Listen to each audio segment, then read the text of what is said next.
Hello and welcome to Envision. I'm Deanne Conrad here with Dr. Brian Maher, our superintendent, and a lot of great things happening in the district lately of note, and some media attention toward the fact that we've now named the facilities, the new high school and the new middle school. That process went with our policy and went pretty much like clockwork. You want to talk about those names? Yeah, it really did go like clockwork. So this is the first time as a superintendent that I've had to go through the shepherding of a name, and my role was to make sure that the policy was followed. Mm-hmm. And I was all the while worried about what sort of tension might it cover or garner, what sort of pushback might the committee get, might we get. And really in the end, I don't think I could have asked for a much smoother process than the one that we went through. Sure. So 2/3 of the name of the people who submitted names for the high school thought we needed Jefferson as the high school, and that is in fact what was selected.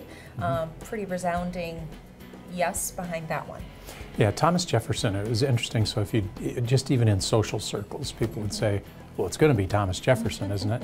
And I always meant what I said, but it was a canned response of, well, we have a policy, we'll have a committee, we'll put that, and it came through really fairly quickly, not without a few detractors, sure. Definitely, and reasonably and rightfully so. Yes. But it really came through in a pretty resounding fashion that Thomas Jefferson should be the name of the high school. Okay, well, that it is, and our middle school, Senator Ben Reifel, which I think we all admit we had to go back and do a little research. I wasn't born at the time that he had served South Dakota.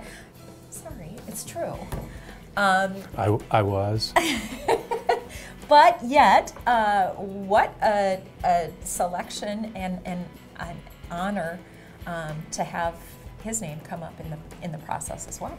Thomas Jefferson High School brought me no surprise when I heard. I wasn't in the committee and in the deliberations. When I heard the results of the committee, Thomas Jefferson High School, I would have been surprised if it wasn't that. Ben Reifel, my response, and I take no delight in this, but my response was, who is he? Mm-hmm.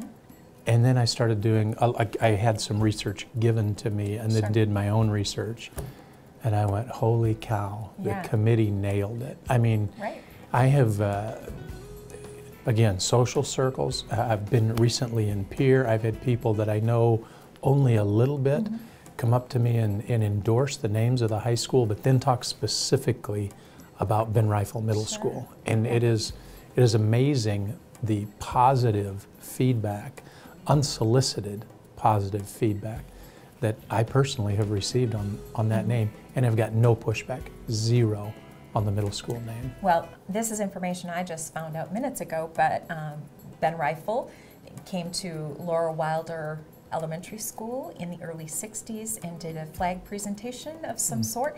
We are now going through the archives and looking, did that flag fly at Laura Wilder? Is it possible it's still somewhere in the district? But yet knowing that he had such a connection to education, and he himself valued education at such a high degree, that just creates a little bit more excitement that the name in fact was selected. Every piece of his life just exudes excellence.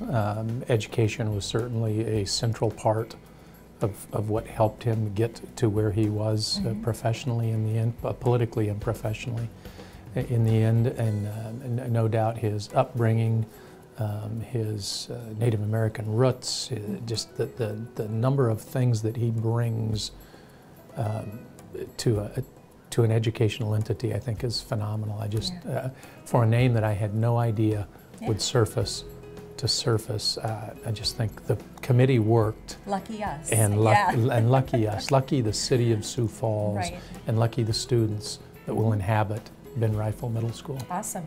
And the process moving along in terms of construction, not that we're digging footings or anything like that yet, but there's a lot of design work and a lot of input and give and take that has to happen, and that's in the process for these schools. One of the things we talked early on about when we passed the bond issue was it might be a long time before the community really sees what's happening. You know where the high school is going to be, you know where the middle school is going to be, and you keep driving by there and there's no action.